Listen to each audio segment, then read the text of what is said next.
Hi guys, I'm Adam Wilborn from WhatCulture. And I'm Adam Nicholas from WhatCulture. And we have just finished watching AEW's All Out pay-per-view and are here to tell you what went down. Before we get into the matches, overall feeling on this show then? Yeah, really enjoyed it. Really enjoyed it. And I think overall, all the things that should have happened in the right order happened. All the people who I thought should have won the matches, quite literally. Like, I think across the board, I think good decisions are being made.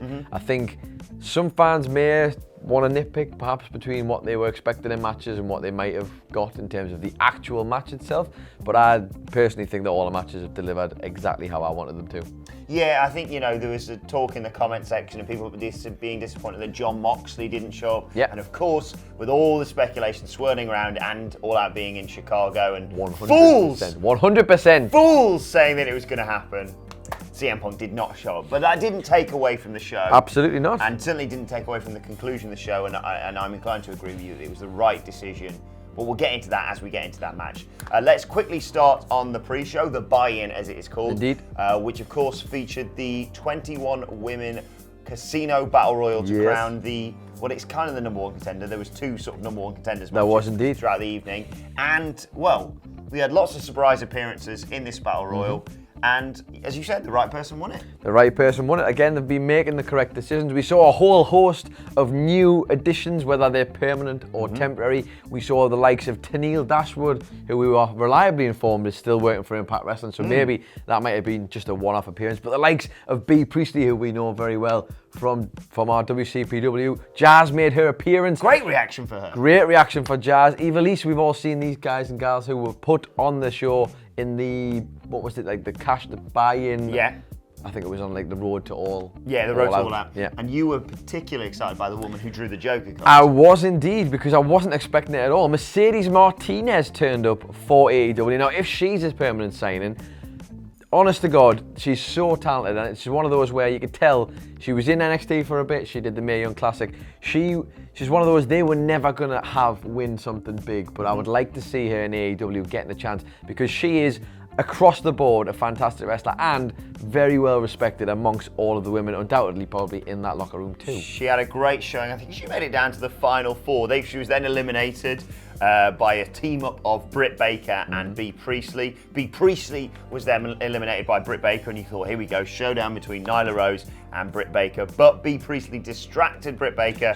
Got the leg, didn't she? Got the leg and managed to sort of yoink her over with the help of Nyla Rose over the top rope. Nyla Rose winning it. Indeed. And as we would see later on, it sort of led into an intriguing storyline that will be the championship match for the belt. The belt which we saw, which looks, wow. The belt, the AEW women's belt, looks fantastic. I'm glad it's as equally prestigious as the AEW World Championship, the men's. And Nyla Rose looked like an absolute monster. Do you know how many eliminations she got in that? I don't know how many. 10. The perfect 10 eliminations. Well, how to make her look strong. It really was. There were some spots that were a bit rushed, I guess. The women were probably very excited because it was a big deal. This was a big match. But I have to say, across the board, I felt like what I'm trying to say here, and really failing miserably, is now we look like we're starting to get a better picture of what the AEW women's division could look like. And alone they have about 6 to 7, or the ones who we think are permanent, are all big stars in my mind. And putting them together in a women's division means we're going to have one hell of a women's division. Yeah, in that AEW. was the big concern, wasn't it? Yeah. We'll move on and talk next about Private Party taking on Angelico and Jack Evans. Well, this was all it promised to be, wasn't it? This was 100 miles an hour, a shotgun of a match. This was absolutely hell for leather. Just two teams, the most athletic looking tag teams on the card, and it was 100 miles an hour, flip after flip after flip after flip after twist, spin, dunk, you name it, they did it, and it was absolutely sensational. Is that fair? Yeah, absolutely. We'll skip very quickly to the end because, Private Party are so over and the finish worked really well. I think it was described as a poison rana into a cutter. On Jack Evans, I do believe, for the 1, 2, 3 Private Party win. But then Angelico and Jack Evans jumped them after the bell and we had a party pooper chant. Party pooper chant. And also we got the fact that these guys were going at such a pace that there was a few, not botches, but a few little spots that didn't quite go as planned. But there was that much in it that it didn't matter. They just kept going, and eventually the fans were going mental for this match because it was a great way to tie it all together. We started the main card with, of course, SCU coming out. They get such an amazing reaction. And they took on the team collectively known as Jurassic Express. Yes. Jungle Boy, Marco Stunt, and Luchasaurus. Luchasaurus is, again, so over. Yep, they've got They all are. They all are. They've all been fantastic. But they've got Luchasaurus' spot down to an absolute T in terms of he comes in, he gets to the tag at the end after Jungle Boy's taking a bit of a beating, and Marco Stunt in this case. And the educated feet of an absolute genius he has. For a big man, brilliant kicks, brilliant spots. Everything they do with him is perfect, and they use him absolutely spot on. And again, the correct team won, isolating the weak link of the team. They sort of, towards the end, SCU managed to slingshot Luchasaurus into Jungle Boy and Marco Stunt, and then once he was taken out of the picture, they could focus on the two much littler people. Much smaller. A team I described as sort of the evolution of a Pokemon. Yep. Although, Right as you up the way. pointed out, the sort of step between Jungle Boy and Luchasaurus. That's a hell of an evolution. That's a big evolution. Yeah. Anyway, it ended up with SCU hitting the best Meltzer ever. The best on Meltzer ever. both Jungle Boy Yeah, and wrapped Marco in. Stunt. Frankie Kazarian holding both in place. Really good stuff. They pinned Marco Stunt to win that match, and I just love SCU. Fantastic. Really over, and the fans are banging into them as well, which is even better. The fact that Christopher Daniels had his first match before both Marco Stunt and Jungle Boy were even born. That is crazy. Right, and a match that sort of just surprised us came next. Very not, much. not in terms of the match, but in terms of where it came on the card. Pac versus Kenny Omega. Yeah, it did.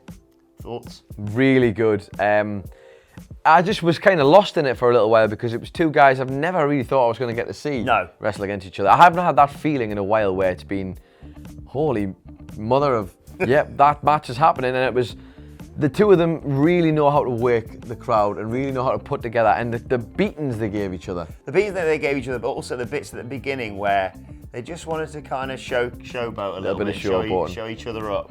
And then they were like, okay. Bit of a pissing contest at the beginning. And then they just went mental. Hell for leather. And I think you can't, the V-triggers from Kenny Omega will never ever stop looking devastating. But equally, Pac's responses to said V-triggers and the overall combination of the two of them just going hell for leather, and especially on the outside. Some rough bumps on there. Lot of rough bumps. We'll get more of them, don't worry. One of them from Pac where he did a flip off, possibly hurt his leg, possibly injured himself. Yeah, we were contemplating that. He looked a bit sheepish towards the end of the match. He was slowing down, and he was certainly limping as he went up the ramp. And it looked like, well, there we have it. He's just going to hit loads of V-triggers. Going to be academic. And then hit the one-winged angel for the 1, 2, 3. But in the process of setting that up, Pac locked in the brutalizer.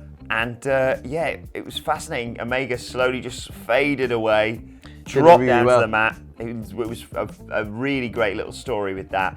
And the referee called for the bell. Kenny Omega's losing streak in AEW continues. A fascinating story going forward. Indeed. Now, obviously, sort of semi-broke it with the win over Cima. But in terms of big matches, loss against Jericho, loss against Pac. So we're starting to see the build, perhaps, of Kenny Omega not able to get it done when it matters. A really enjoyable match that, it kind of suffered a little bit due to its own hype, but still one of the best matches of the night. Enjoyed it, thoroughly enjoyed it. Right, let's move on next to and I'm glad you're sitting down, the Cracker Barrel Clash. Jesus. Honestly, I'm having to restrict the amount of expletives I can use because of the time constraints, but this is three lunatics out lunaticking each other. Three lunatics who were put into a washing machine with a bunch of things, and it was turned up to full spin, and they all just went off one another. My God, this was mental. It tells you all you need to know, that we were watching this, and instead of predicting who we thought was going to win it, we just sat there and predicted who was going to take the worst bump. Yeah. And congratulations to you if you picked Darby Allin. Ding, ding, ding. You win again. Like this guy did. Yep, you win again. The fact that the match started off and very early on, they got Jimmy Havoc, gaffer taped him to a chair, and then opened his mouth, put thumbtacks in, gaffer taped it shut. But pulled it back so they were in. Yeah, and then as Darby Allin and Joey Janela were having a fight, he went, "Give it," and so Darby Allin just flipped onto him, and it was just carnage from there on out. There was a wonderful bit I need to point out with Joey Janela flipping Canadian while Destroyer, sitting basically. on a chair. Oh God, yeah, sorry. Yeah, the bit on the chair when he landed it, he looked so pleased. Jimmy Havoc monkey flipped Joey Janela yeah. sitting on a chair, who landed it and was dead chuffed about it before he got paper cutted on the mouth for his troubles. In between the fingers. Just to give you the quick highlights, Joey Janela did a flip over. It was a Canadian Destroyer, essentially threw a table onto Darby Allin. Rough that as well. Darby, thought, that's enough. That's enough, Darby. Crazy stuff. Darby Allin took the maddest bump of the night with a cracker barrel. Went to land on top of Jimmy Havoc, who was sprawled across some stairs, missed, and obviously smashed himself to smithereens. It was absolutely nuts. That was so. We are undoubtedly going to miss some here. There was paper cuts to hands and mouth. There was staple guns to the head, to the arm. He staple gunned himself to start the match. Darby Allin had a skateboard with thumbtacks on it and skateboarded off the turnbuckle and landed on Joey Janela's back, who had thumbtacks in his back for the rest of the match. It was absolute madness, but ultimately... That skateboard spot, yeah. Ultimately, it was Jimmy Havoc. Jimmy Havoc won. Congratulations to him. Very pleased for him. I think it was a superplex on Joey Janela, which sort of went through his legs. Went through the barrel. And Jimmy Havoc went, "No, we're not having that as a finish." Got him off and just lariated Acid him. Rainmaker. That's it. We're through the cracker barrel. 1, 2, 3. And that was that. Darby Allin just sort of climbed up slowly up the stairs, up the ramp, and was a bit like... Covered in popcorn, yeah. On the live stream. Getting very excited. Yeah. Right, next up we had a tag team match between Best Friends and the Dark Order. The Dark Order. The Creepers are weird, aren't they? They are weird. The whole thing's weird. Yeah. The Best Friends are great. Best Friends are great. Not a lot really you can say about this one, to be honest, other than the fact that the Dark Order are obviously the ones who are looking to kind of push as a real threat in this match. The Best Friends got a decent little bit of offense in. They got a decent outing, but ultimately it would be the numbers game that would get the better of them. Having a bunch of minions in masks tends to help out. The Creepers interfered, took out Chuck E.T. on the outside, allowing the Dark Order to hit the fatality on Trent, win, and of course get that bye in the tag team tournament. But that wasn't the end of the match, as they looked to slowly carry away Trent Barretta to some sort of ritual sacrifice. Yeah. The lights went out and we thought, oh, here's the usual bollocks when they disappear. No, everyone's favourite wrestler was centre of the ring, popping everyone's tits off and looking very, very excited. Orange Cassidy arrives on the scene and completely, essentially decimates the opposition with his hands in his pockets, of course. The suicide dive out the ropes we've all come to love, and just generally everything he did. Where he climbs up, normally you climb up the ropes and you do the whole... He went up one rope and one rung. And then that was it. I love him. He comes to save the day. Looks like him and the Best Friends could possibly team up, maybe to take on the Dark Order in the future, who knows. Any excuse to get Orange Cassidy on the pay-per-view. And he's over as hell in AEW. I can already hear... Oh, I think, is that Jim Cornette screaming? Yep, it is. It sounds good. Great stuff for me. Hikaru Shida versus Riho came next, and that was, of course, to see who would face Nyla Rose for that inaugural, beautiful-looking AEW women's title. Very nice. This was very different to what came on the rest of this show. Yes. But entertaining nonetheless, and fans slowly got into it, didn't they? Absolutely. They worked it slow, and I think the fans want, the thing that was notable, the fans want to give these women a chance, because obviously they're different commodities from wrestling that perhaps all the fans haven't been keeping tabs on in terms of these Joshi promotions with the sort of Japanese women wrestlers that Kenny Omega is very much keeping tabs on, and the curator of these matches essentially. Yeah, they said Kenny used to team with Riho. Yeah, Riho was Kenny's old tag partner, and basically they're putting on a different kind of match, but that's a good thing. It's a good thing because it makes the fans have to kind of understand what those matches are going to entail and how they're going to go down. It's not going to blow anybody's minds, this match. It's not going to be considered a match of the night candidate by any stretch of the imagination. But they were both gave a very good outing for themselves, I would say. Incredible near falls as well. Really, that was what I was about to say. Very good in terms of to the point where it's impossible for them to kick out. And they kicked out. They must have done that about nearly 10 times. 2.99999, yeah. Some great stuff, yeah. And actually, by the end of the match, they had built the fans up really well. Yeah. I thought the fans had really got into it. But ultimately, it was Riho who would be? Which makes a lot of sense because Rio obviously beat Nyla Rose in that did. triple threat match. She rolled her rolled her up. And Nyla Rose came out post-match to sort of stare at her and go, I'll see you on TV. I'll see you on TV. So we're going to be getting Nyla Rose and Riho for the AEW Women's World Championship, or whatever you're calling it. Let's move on now, though, to Cody Rhodes versus Shawn Spears. Indeed. A lot of anticipation heading into this match. It wasn't really the violent, brutal encounter some had predicted, but it was really entertaining and very sports entertainment based, I'd say. It is very sports. It had to be. That's the kind of matches Cody knows how to do, and he does them so very well. Paced it really well. Paced it really well. They made it feel like it was quite big in terms of, it didn't start with a lockup, it started with Cody going, flying out of the ropes and attacking Shawn Spears, taking him into the crowd. His dog. Yeah. Oh, I mean, I wasn't a fan of that. Yeah.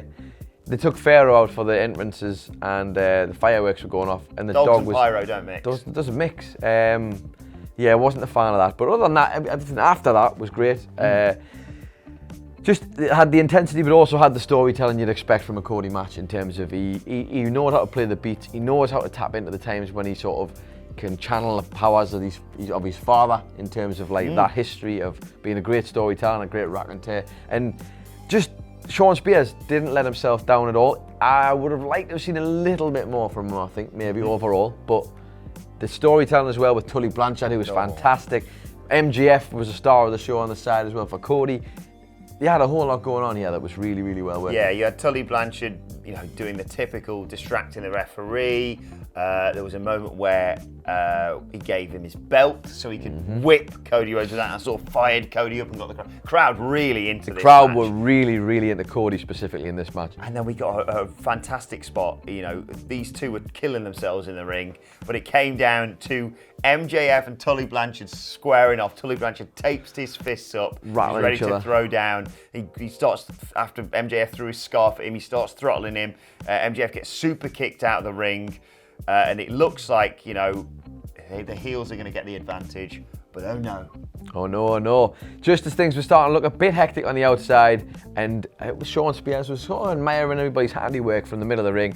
Out comes Arn Anderson from the back, arguably who could have been in Cody's corner for my money, but I do enjoy MJF's appearance in this match. Arn Anderson comes out to a huge pop, of course, and to a shocked face of Tully Blanchard, and then as Shawn Spears is completely unaware, nails him with the trademark Arn Anderson spinebuster. That's it, job done, rolls out the ring, heads to the back, and from there, it was all Cody Rhodes. Cody Rhodes grabs the chair. It looks like he's going to, give him the receipt from what happened previously at Fyter Fest. But no, he decides against it, doesn't want to get himself disqualified. So sort of uses the chair, but not really. He does the classic Eddie Guerrero, throw him the chair, but also in the process, hits a disaster kick with Shawn holding the chair into a crossroads. 1, 2, 3. MJF teasing a little potential tease, turn. a little tease. Not happening yet. Not just yet, just as well, really. All worked out in the end, I think, the way we hoped it was going to. Right, let's move on next to what was my match of the night. I think both of our matches of the night, actually. I think almost certainly, yes. The Lucha Brothers taking on the Young Bucks in the Escalera de la Muerta match, ladder match for Staircase to Death, I think that is. Yeah, right? something like that. For the AAA tag team titles. Where do you start with a match like this? I'm not even going to try and get right into it. I just want you to know that if Private Party and help me out here, Angelico and Jack Evans was a shotgun of a match, this was easily a bazooka. Like, this was, in fact, no, an an Uzi. This was 2 Uzis going off. Like, they are superhuman, these 4, in terms of what they can do, the chances, the risks they're prepared to take, and the bumps and the spots they're prepared to do. It was probably everything that they got criticised for way back when. Spot after spot after spot. Dueling spots, wasn't it? They'd look Dueling at each other spots. and do the same spots. They were mirroring one another as they inflicted damage on the partners using the same moves. It was really, really good stuff.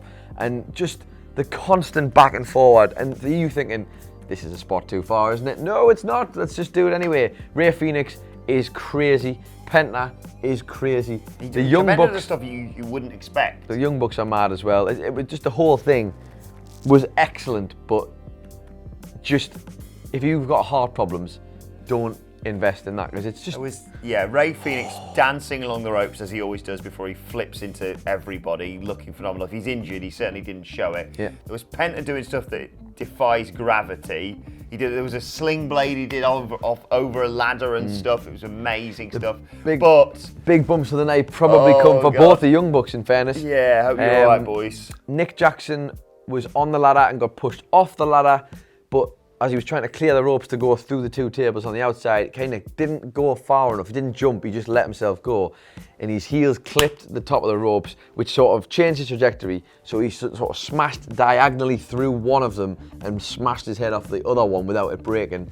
And it just didn't look good, did it? It could have been a lot worse, actually. And then Matt Jackson took a sickening package pile driver from Penta with the assistance of Ray Phoenix, he did that through a ladder. But prior to that, they'd been at the top of the ladder, and Matt with the burns. Matt took off Penta's mask. That's correct. Sorry, so I'm Penta was covering his face and went, "Well, I can't show anyone what I look like, but I can certainly push this ladder over." And Matt just sort of fell into it. It looked horrific. Of course, yeah, he flipped on it. Yeah, yes, looked that's why there's two of us. And then then the package pile driver, which pretty much finished off the Young Bucks, and they celebrated.